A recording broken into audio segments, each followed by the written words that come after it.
Okay, we are live. So, welcome, guys, and welcome, Pete. We are on the third episode or chat conversation around mental health and really helping men, open up the conversation about what their experiences have been. And, the whole purpose or my intention of getting this call series happening is to have people who've lived through it and been through it share their experiences. So, hopefully, other people can get a better understanding, but also, we can help raise this conversation for men. So, Pete, my man, we've been mates for a while now, and I met you briefly through our mate Ben Turner, who was actually on the call last week. But what really, whenever I think of you, it's that night we had after an event up here in Brisbane. we played some fun games down at the Summer House Cafe and got to know each other really well.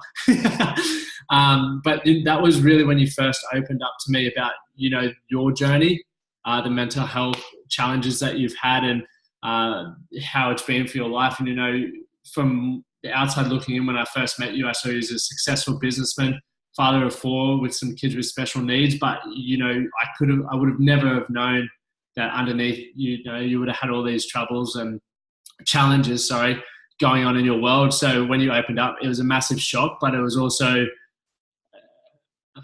I don't even know how to describe the experience, but it made us closer, but it was also super incredible to hear it firsthand and get a better understanding of what shaped you to, into the incredible human you are today.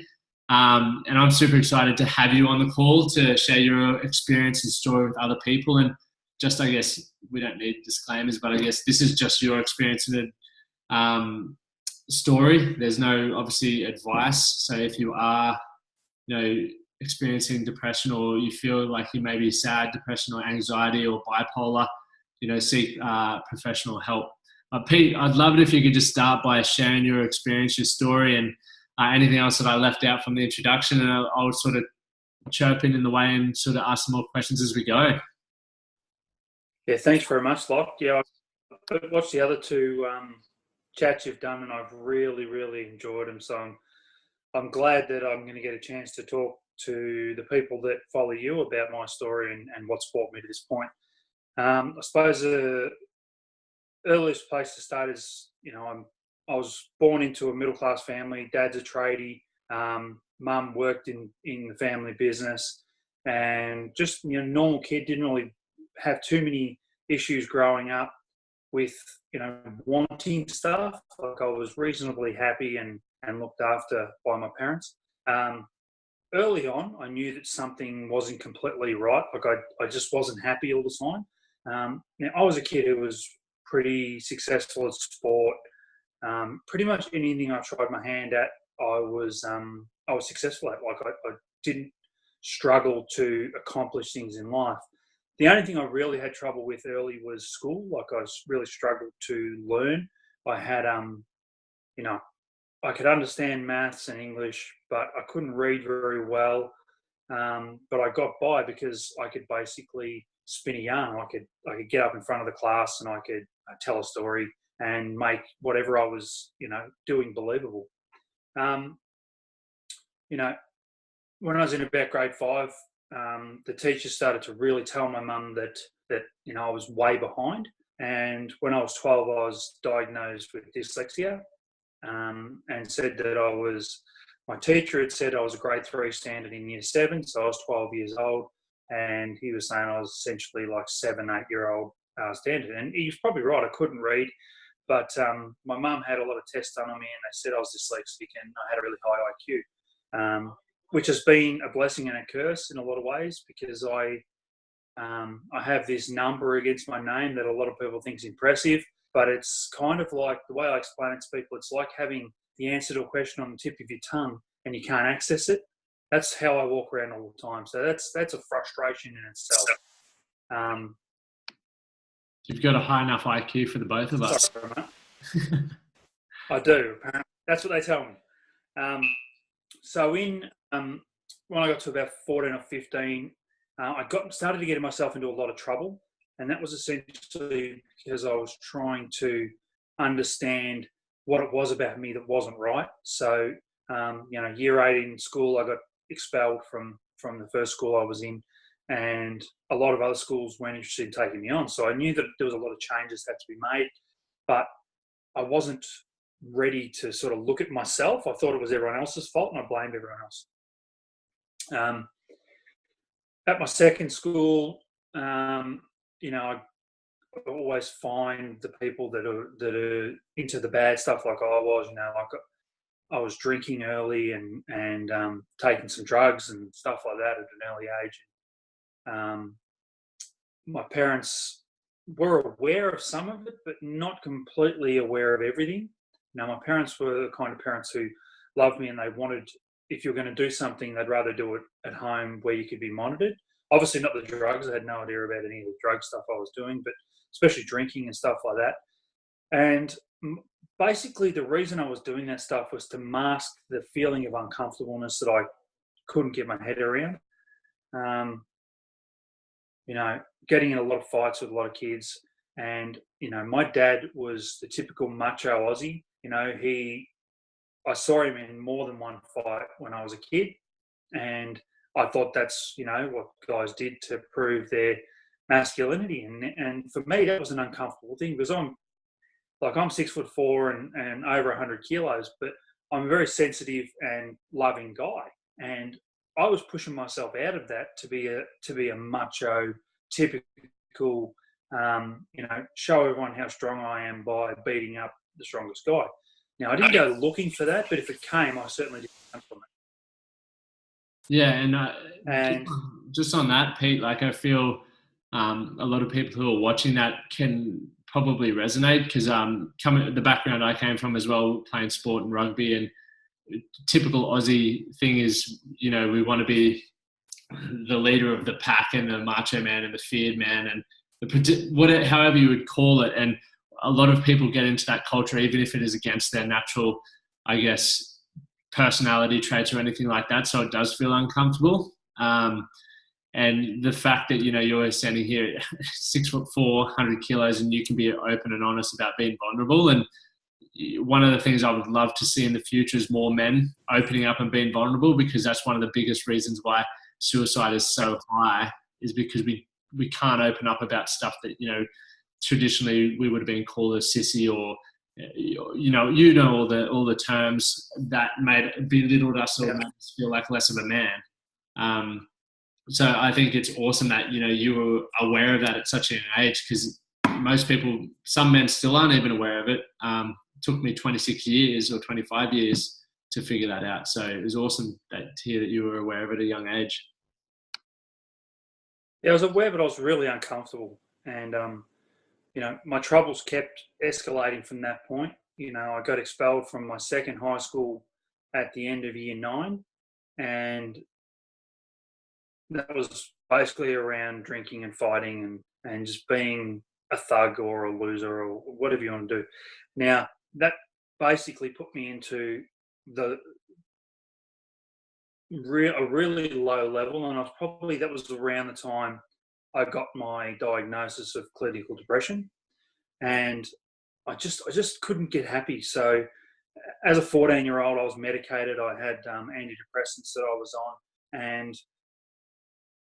I noticed that they never really made me super happy, but it definitely took the edge off of me feeling down.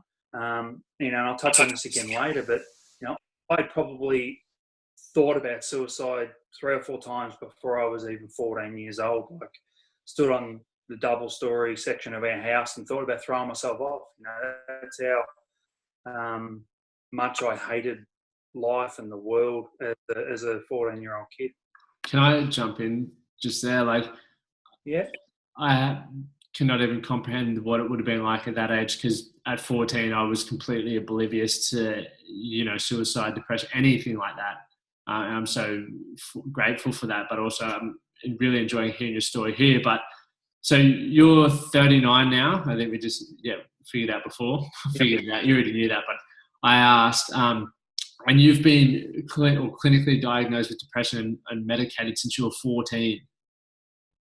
Right, so yes. That's 25 years. So for people watching, it's I want you to get this, that I would love for people to understand that it doesn't matter how low a place. Like you were 14 and thinking about throwing yourself off your roof, right?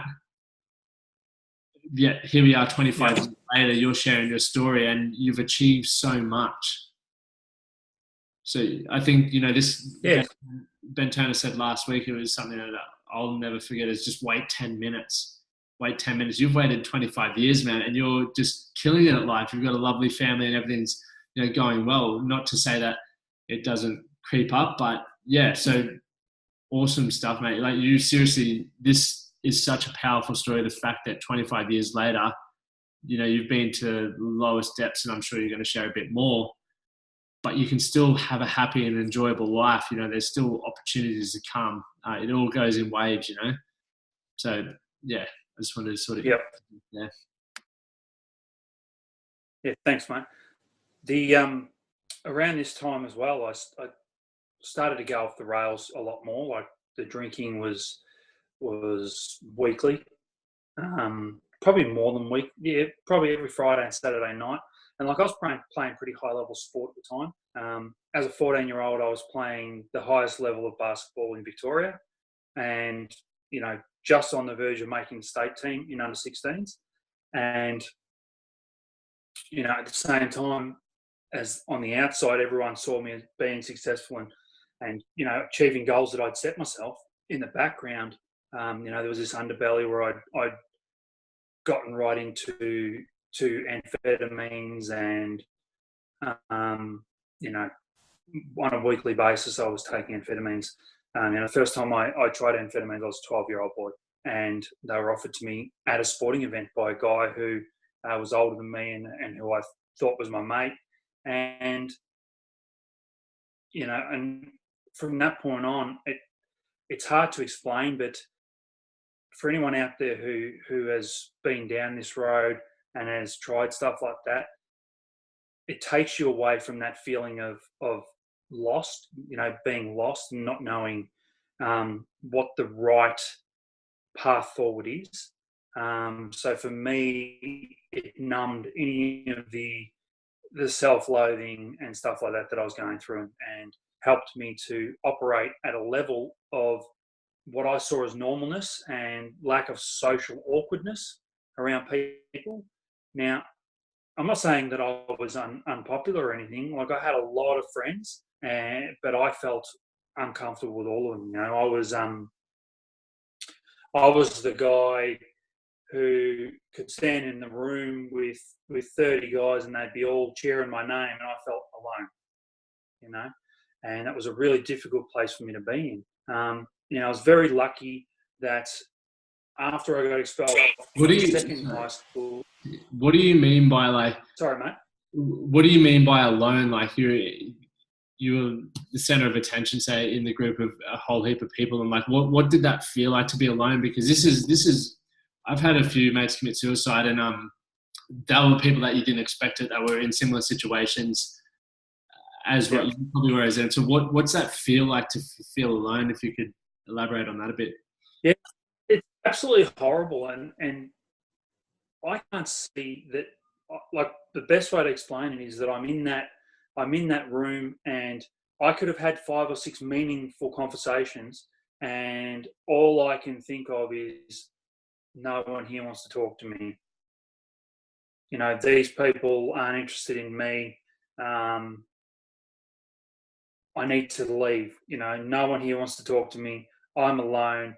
And, I've had my wife in the room with me when I've been through these periods, and I'm just like, I really want to go. No one here wants to talk to me. And she's like, you've been talking to people all night. Everyone's here for you. And I can't see it, mate. And I just feel like all the walls are closing in on me, and everyone else is around sort of saying to each other, why is he even here? That's the kind of place that I get to, the deep, dark place where everyone is, there for me and talking to me, but I just can't hear it. Yeah, it's a very difficult place to get to and to come back from. So when you were going through that, how would you have personally, I'm not saying this is how everyone would like it, have have to approach you, but how would you have liked people to approach you to make you feel like, you were heard and you were wanting to be, you were accepted and people wanted you there? Like how was there a way that could have been possible? That's a really, really good question, Locke. And the thing is that, in all honesty, I probably wouldn't have noticed at that time. How I would like people to have approached me and to have really worked through those things with me is that most of them, and I guarantee you, 99% of them weren't aware. And we go through life only giving people, a certain smidge of our attention, and we don't know what's going on in the background behind that. So the easiest thing for me, and the way that I know someone's connecting with me, is maybe a touch on the arm when I'm talking to them, or really getting into a deep and meaningful conversation, or a lengthy conversation where you actually go back and forth a couple of times and make sure that I'm actually, for me, it would be to make sure I was actually engaging in the conversation.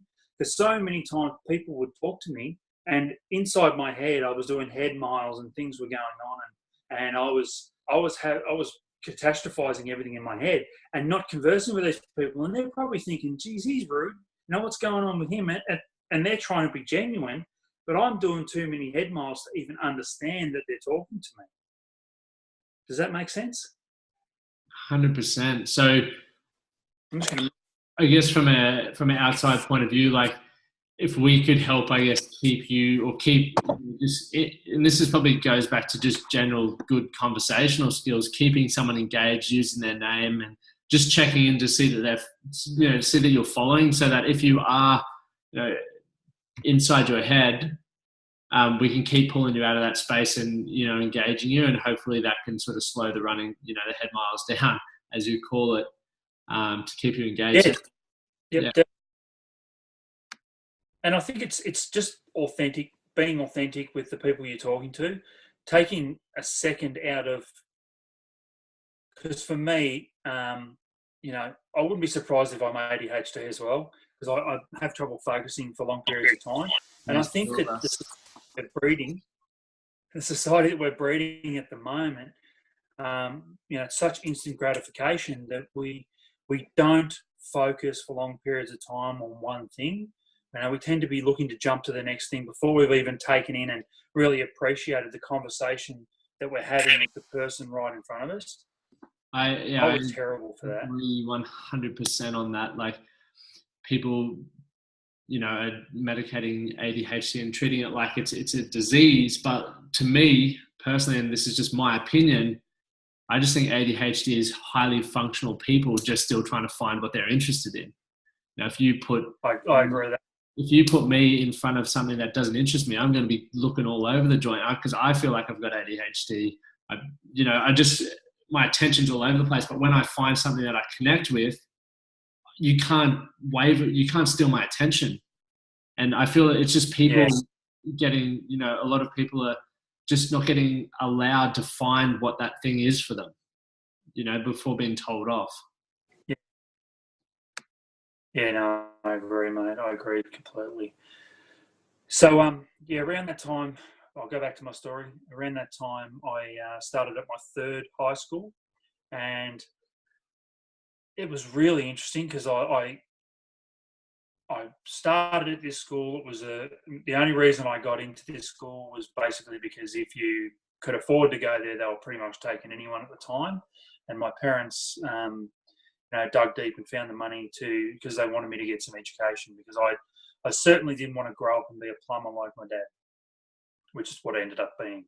And so from that point, went to this new school, and they took a completely different view on education. So like you just said, being interested in things takes you away from that, always looking for the next thing. So they found a way of connecting with me that I'd never found before. That helped me get some education and basically get through to year 11 in school, which I never thought early on that I was ever going to do, because I didn't think I was capable of it. And it also gave me the wonderful thing of introducing me to my wife. So I was 15 years old in year 10. and started dating my wife, or my girlfriend, now my wife. So, that's 24 years we've been together, and married for 16. So that's awesome. That is awesome. But all this was going on. Yeah, even though Kate and I were so close, even she didn't know the things that were going on when she wasn't around. The only person who sort of knew the things that I was doing was my brother. Because he was right alongside with me, and my brother and I were 15 months apart. We played a lot of sport together, because I played a lot of times up an age group to play with him. And so I was playing in my own age group and in his age group in basketball and football, and just absolutely loving the challenge. And he was always my biggest competition, and he's such a competitor, whereas I was probably lucky enough to be born with a little bit more skill. He is the worker, like he knew how to take a little bit less and work hard through it. And I probably got lazy because things came to me a little bit easier. But at the same time, when we're away from that stuff, we were basically, Friday night drinking. Well, Friday night I usually play basketball. Saturday all day I play basketball. But all night Saturday night, we'd be drinking. Sunday night sometimes then, because that was when we were playing footy on Sundays in those early days. And we're taking a lot of drugs. My brother at that time was going to trade school in the city, and he'd bring home different drugs because he was he was 15, 16, and he was in trade school with guys who were 21, 24, and it's really introduced him to a lot of different things. My brother and I were very different. Like I was really lost, and even successful things that I did, I couldn't find the enjoyment in. And a lot of that reason was, especially with basketball, was my father. He came to one basketball game that I can ever remember, and that was the Victorian State Championship under 16s. My dad came to that game, and and of course that meant the world to me. Now, I'm not saying my dad was a bad guy. My dad was really busy. He worked 7 days a week. Left before we got up, got home just before we went to bed. Basically got home, had his tea, and went to bed again. Like, the guy worked really hard. But like I said earlier, he was that typical macho Aussie, and he gave me a lot of tough love that I benefited from, yes, he smacked me, and yes, I deserved it, but that wasn't the thing that hurt me. The thing that hurt me was that I just wanted to know that he loved me, and I'm sitting here, a 39-year-old man, and I still don't think my father loves me. I've had family members tell me, I've had friends tell me, come up to me and say, "Why doesn't your father like you?" And I don't know the answer to that. It's something that's plagued me for a long time, and a lot of my issues have come from that.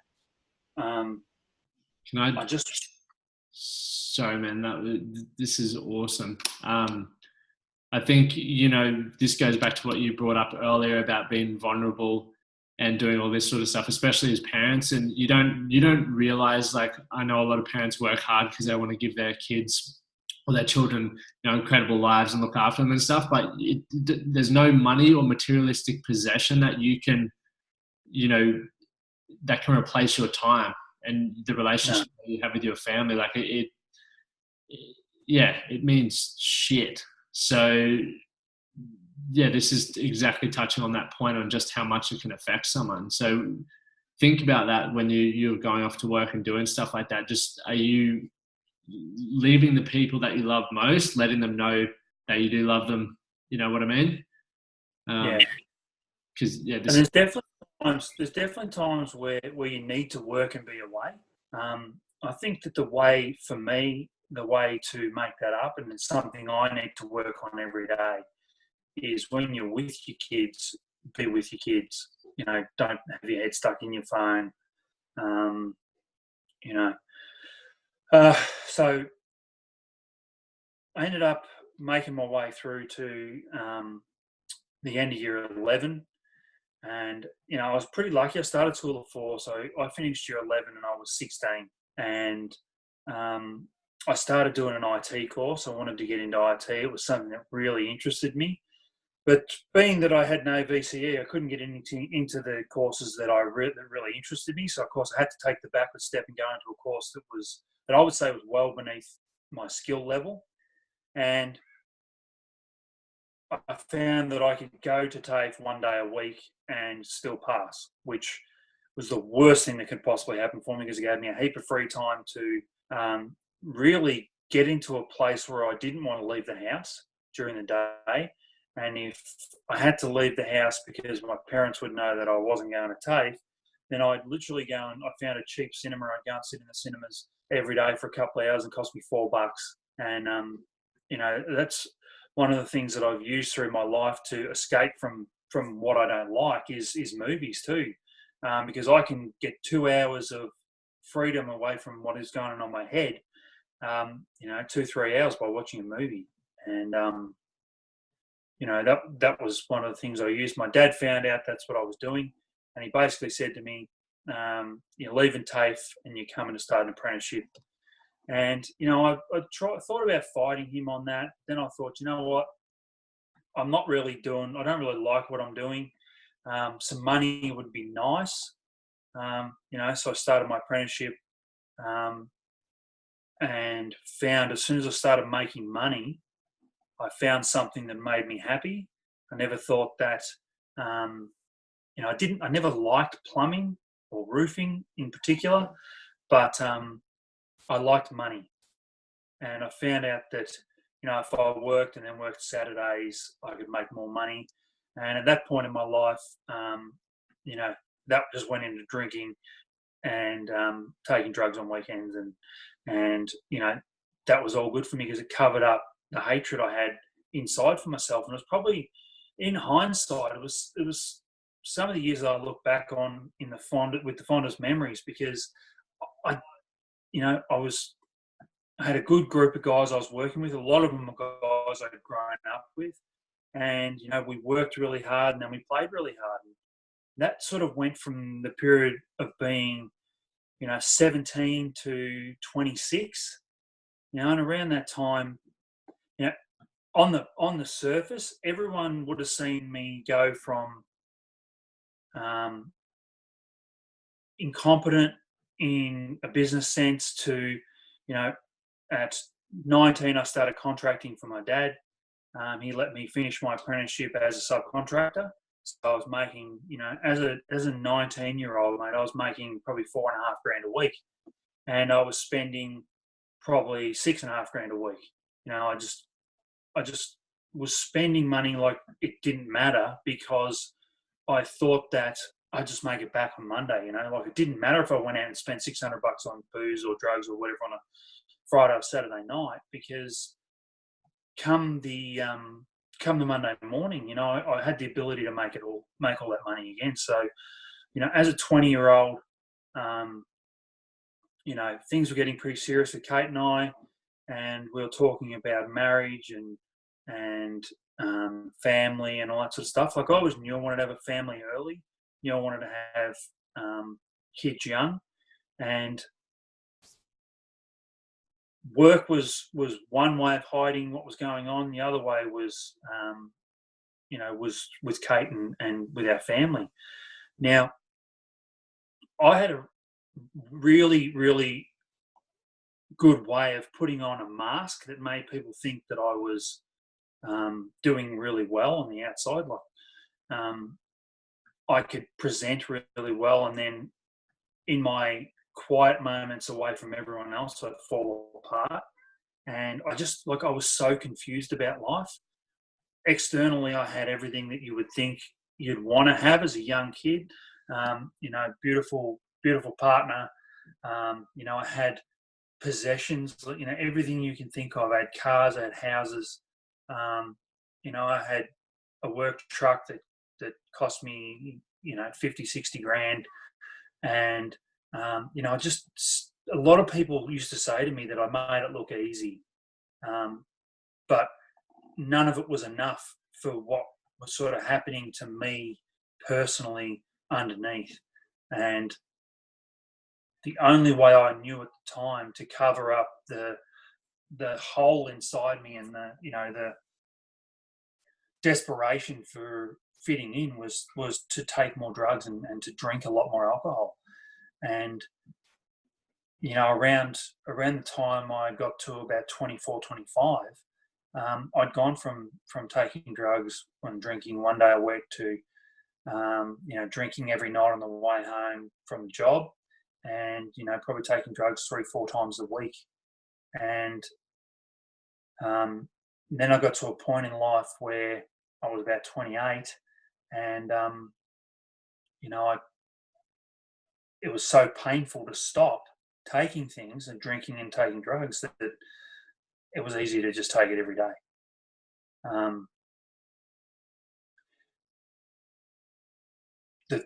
Probably the part that I jumped over is when I was 22, my daughter Claudia was born, and when she was 6 weeks old, she was diagnosed with cystic fibrosis. Now, cystic fibrosis, Ben touched on a little bit in the last chat. It's a degenerative lung and digestive system disease, and when she was diagnosed, we were told that 21 was the expected life expectancy for her. And looking at this beautiful young girl and realizing that, there's nothing we could do, that we were going to see our child die, probably started me into the process where, not knowingly, but I was going a lot harder at everything. I said before that a father should spend the time with their kids, actually with them. I certainly was not doing that. My time with the kids was comatose, basically.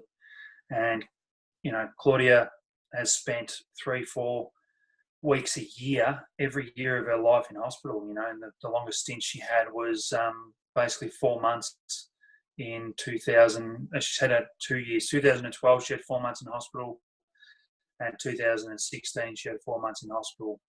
And we've almost lost her, and probably 3 times the doctors have told us this could be it.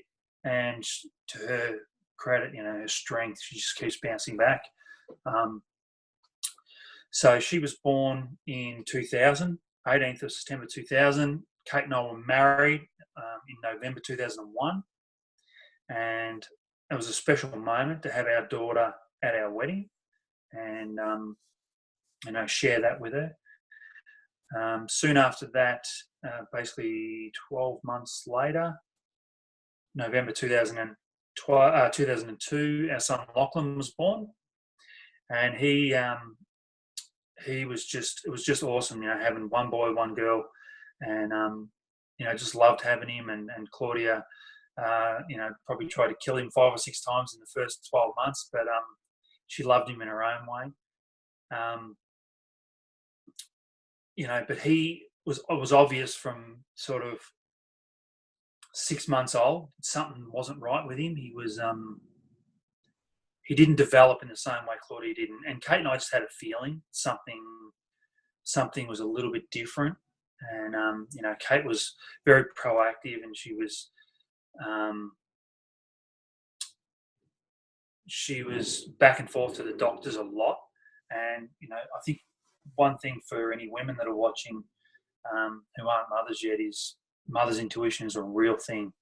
And if you feel something about your kid, don't let a doctor dishearten you and tell you that nothing's there, because my experience with Kate is that she has been amazing with knowing something's just about to happen or is going on before it does. So at about 3, Lachlan was diagnosed autistic. He was a 3-year-old boy. He wasn't walking, couldn't talk properly, and he had just fascination with things that spun, he was rocking in bed and banging his head on things, and he's the most amazing child.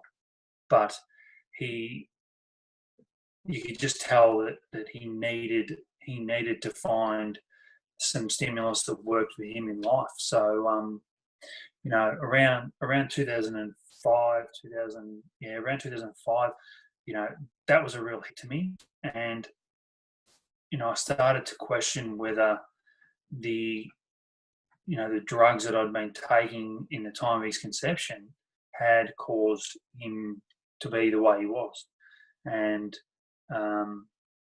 I carried that for a long time, and I've had to have doctors actually tell me medically that wasn't the case so that I could help myself move past it. Right around the time that he was diagnosed, Kate was pregnant again, and we found out that we were having twins, which was a very big surprise for us because there was no twins anywhere in our family. We were also told at the same time that one of the twins had cystic fibrosis and one didn't, and that if we wanted to, we could terminate the one with cystic fibrosis and keep the one who didn't have cystic fibrosis. Now, I'm not going to say we didn't consider it, because we considered it for about 10, 15 minutes, and we both agreed that it wasn't something we could do for so many reasons, but mostly, how could you be, one child in a womb with another child, the connection they talk about with twins, and, that's probably irrelevant in the grand scheme of everything, but we just didn't. It's just not something we can do. And I don't have a problem with abortion in any way, shape, or form. I think it's right for the people it's right for, and that I think was almost a straw that broke the camel's back for me. I certainly went off the rails a lot more then, and I hit the point that the drug use and the drinking and the depression had affected my ability to go to work. I didn't want to get out of bed in the morning. And if I did, it was so that I could go and score and do whatever I needed to do. And, so I'd rush out of the house just so that, Kate wouldn't know what was going on. And I still to this day don't know how I managed to hide all this from her. She knew that I was depressed, and she knew that basically my Sundays consisted of me lying on the couch, angry at the world and all that sort of stuff. So that was a really difficult period, and then we actually separated not long after that for a little bit, and that was basically because I was so lost and I wanted to die, and I'd probably had some serious attempts at committing suicide by then. I'd driven off the road, tried to hit trees, but always just managed to stop at the last minute. I'd gone on to, because I work in roofing, I'd go on to really high things and look at throwing myself off and trying to make it a work accident so that Kate would have some, she'd get some money for me dying.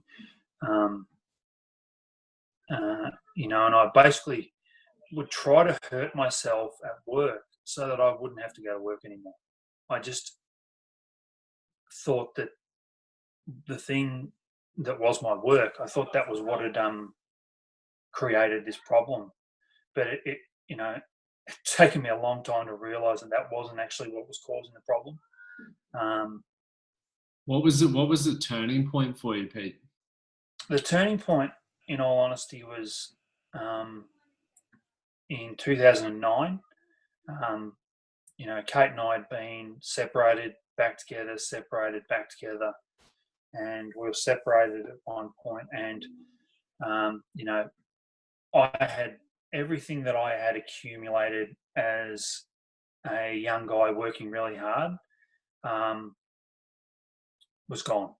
I'd spent a lot of it on drugs and trying to make myself feel better, and I'd buy things that I didn't need. And in 2009, I started actually, hocking a lot of my stuff at cash converters, all the things you hear about, people with addiction problems doing. And at this point in time, I had no idea what addiction was. I just thought I was depressed, just depression. I knew I had depression, and I just couldn't quite work out what was wrong with me. And I got to a point where I did a couple of things that I really didn't agree with. And I rang Kate and I said, listen, can we go out for dinner? And, to her credit, she said, yep, let's go out for dinner. And I think she had more faith in me than I had in myself. And, we had dinner and I broke down and I cried and I asked her for help. And I just said, listen, I can't stop taking drugs. It's become everything in my life. I can't stop. And I said to her, the depression and the drugs, I used to use the drugs to mask the depression, and now the depression is just constant. There's no up and down waves. It's just a constant down, and it's getting deeper and deeper. And I said, I need help. And, she said to me, come home with me. So I went home and she helped me lock myself in this bedroom that I'm sitting in now. And the kids were downstairs, and I detoxed for 7 days in the house while she got me into a rehab. So that was definitely the turning point for me. She is an incredible woman. She certainly is, mate. That is epic. Yeah. And I went into rehab, and as I said, when I walked into rehab, I didn't know, to me, an alcoholic was a guy you see on a park bench with a bottle of alcohol in a paper bag, and a drug addict was the guy trying to buy your spare change at the train station. But I walked in there and I found that those people were just like me, people that had problems and issues in their life, and their way of dealing with those issues was to take a substance that helped you numb the pain from what you were feeling in reality. Yeah. First of all, yeah. I was just going to say, like, it's awesome that you got to that point where you reached out for help, to know that there's someone around you. And then secondly, to your amazing wife, Kate, that I can't even imagine how hard that period of her life, or your guys' life together, would have been, to, ultimately have the person that she loves most sort of resisting and not really understanding what you were going through, to still be there, at that, that time where you were ready to reach out. You know what I mean? Like, it's easy to cut, or it's not always easy, but people do cut people off. And to say whether it's the wrong or right decision, I have no idea. Everyone's situation is different, but the fact she was still there for you, man, that is incredible. What an incredible woman. And again, that was to the everyone around her was telling her that she needed to cut me loose, because I'd done everything that you could possibly do to harm her, other than physically. I never physically touched her, but spiritually and emotionally, I was breaking her in every way that you could possibly think of. And I don't know whether there's a God out there, but I thank someone every day that she stuck around, and she had enough love and faith in me to help me through. So after that point, I went to rehab for 28 days, and I came out of rehab, and I thought that, this was where life was going to turn the corner for me. And I learned very quickly that the reality was that nothing had changed. The only thing that had changed is that I lost my medication that I was using to deal with it. So the only way I can explain, and I normally explain this to people when I have a conversation with them about it, is it's like stripping a nerve bare, and then it's almost like, when you've got a toothache, and every time something touches that, the pain is excruciating.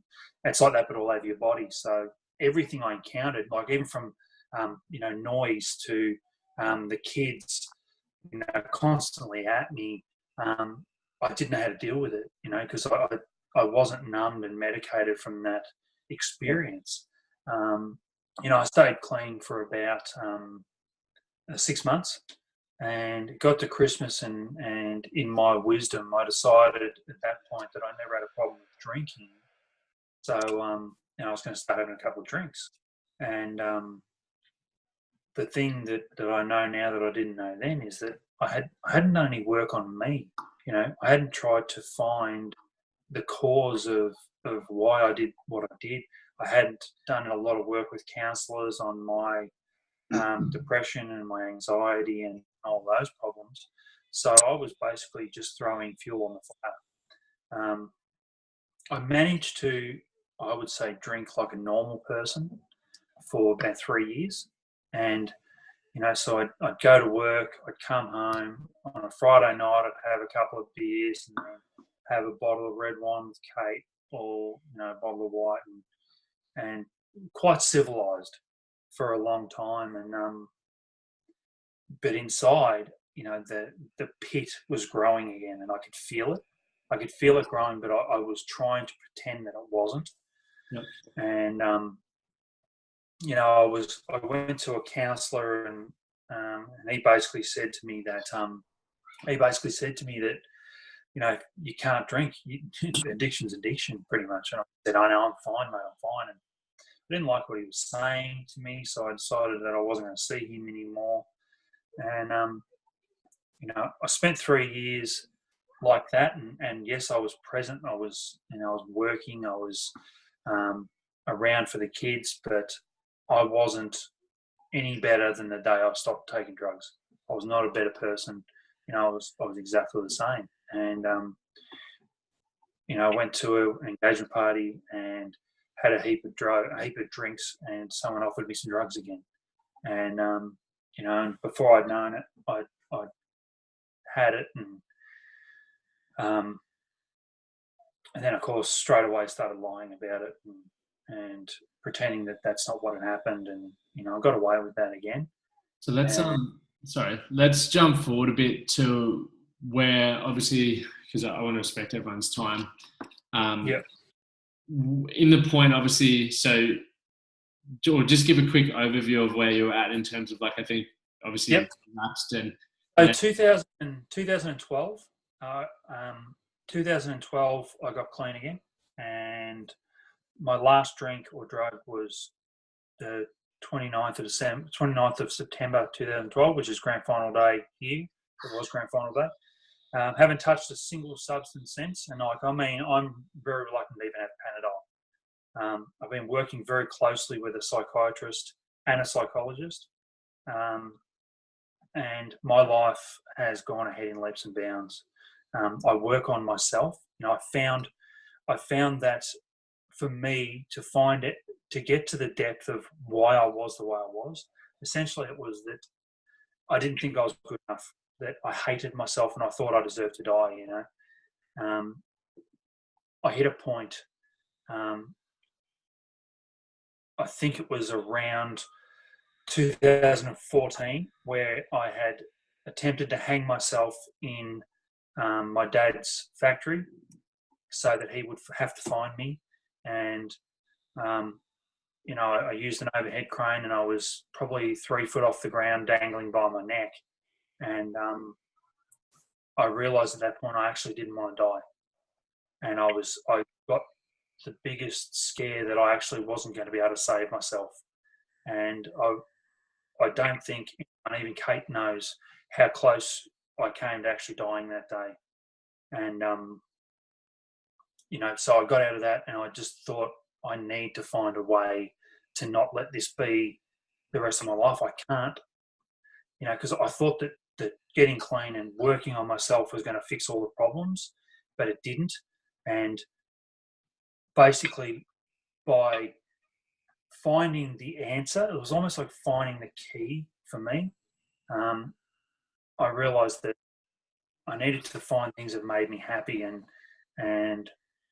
spending time with my family was certainly one of those. And I just went on a search. So personal development became my new drug of choice. Now I've done every sort of personal development thing you can find. Like I drove around for 6 months with Tony Robbins playing in my car like non-stop, just so I could try and, you know, find the way. And it's a constant development thing. Like I'm still developing and finding things every day. The thing that has turned the corner for me recently, and you know, it's almost like when you're ready, the things will appear. I got to the end of the year last year, and I was 137 kilos, and I just felt terrible, even though you know, I was doing all the things that I thought were right. I just thought, you know what, I can't live like this. I was uncomfortable, I was unhappy, and I thought, okay, I need to start thinking about nutrition. You know, what sort of stuff's really good for me, and I've tried it. You know, I've tried a couple of different things, but for me, physical exercise, getting active again, has been a big part of it. But nutrition over everything has been, it's been the key for me. You know, because I would eat stuff and then I'd be hungry 20 minutes later, and because I was filling myself full of just the wrong stuff. And I don't think I can explain the mental clarity that, you know, some of the different things that I've tried, natural, you know, just eating the right foods and not filling myself full of the wrong stuff. It turned on something in my brain, and my brain decided that, you know, we can actually do stuff. You know, my focus became better. This is just from food, not from anything else. My life has turned such a big corner, and I'm just, you know, every day I'm a better person than I was the day before, and that's pretty much my life goal now, is to constantly improve every day. So I'm a better version of the person I was the day before. Now, I'd like to say that I do that every day, but I don't. You know, I probably accomplish it, you know, 85, 90% of the time. Some days still, you know, life gets me down. You know, Claudia got really sick at the start of this year, and she was in hospital for a large period of time. And, you know, I let that drag me down again. And I honestly didn't think that, I thought that was where she was going to spend the rest of her life, you know. And I look at her, she's so balanced and happy to just be whatever. And I thought, what have I got to be upset about, you know? I've learned so much from that kid that teaches me strength. And there's so many other people that I've met around who are just such positive people, and who love me and care for me. And Ben Turner's certainly one of those. You know, he's come and helped me in some deep, dark times. And you know, being connected to people like yourself, and you know, having that interest in sort of what you're doing, and you know, having a something to aim for. You know, your fitness is something that I certainly aspire to. And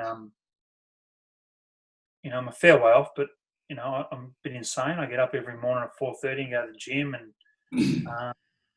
you know, I'm really happy. I'm really happy, and you know, I've gained more in the last 4 or 5 years, mentally and spiritually, than I did in the previous 35.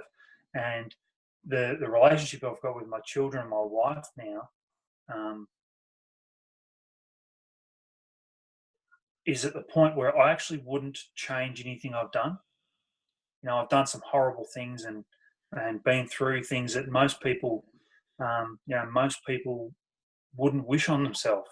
But I wouldn't be the person I am today without that hardship. And to find myself in the depths of the horrible stuff that was going on in the world, or in my life, you know, I'm thankful. I'm really thankful, mate. 100%. And I think, you know, everyone has their own journey, and no one can experience the same thing as someone else. We can, you know, kind of get it. But when I first met you, like I said, I never would have expected any of that when you started opening up about that. I mean, when we were caught up back in March, you know, you had a great circle of influence around you. So what I suggest to people is I take a look at the people you're hanging out with. Are they uplifting and positive and pushing you forward, or are they, dragging you down, making you feel like you don't have much self-worth? So start thinking about that. But then, you're a machine. Like getting up at 4:30 every day. You just got off a 20-kilometer bike ride before this call.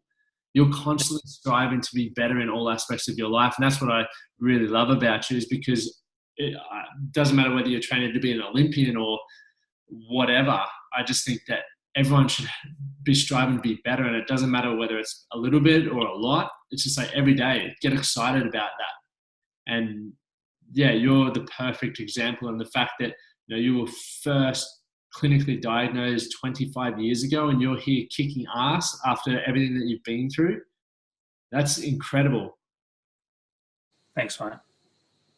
Like seriously, like you're incredible, man. Like this story is so powerful, and there's so many people that won't know what it's like to go, but there's probably a shitload of men especially that can relate to what you've been through.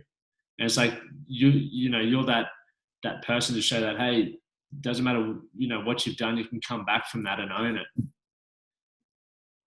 I'm pumped. Yeah, and I think that so many of us go through things in life and we hide from the reality. I think we need to sometimes own up to our feelings and be more open, because if we're all hiding from it, then we can't help each other. So that's why it was important for me to jump on with you and talk about it, because men, we have a habit, man, of locking up and keeping it inside because we don't think anyone else is going through the same thing. And my experience is that there's a lot of men out there that are struggling to find connection with anything in the world because they're just so lost, and they just don't think anyone else is going to care. And I certainly was one of those people. I didn't think anyone else was going to care, but I found that opening up, like it's being vulnerable and opening up to people has been a godsend for me. And finding people to care and want to help. Awesome, man. Well, once again, I really appreciate you jumping on and opening up and sharing that, because I know a lot of people are going to be inspired to be better and, understand that anyone, if the drive and desire is there, 25 years later, you could be here as well. So thanks, heaps, Pete.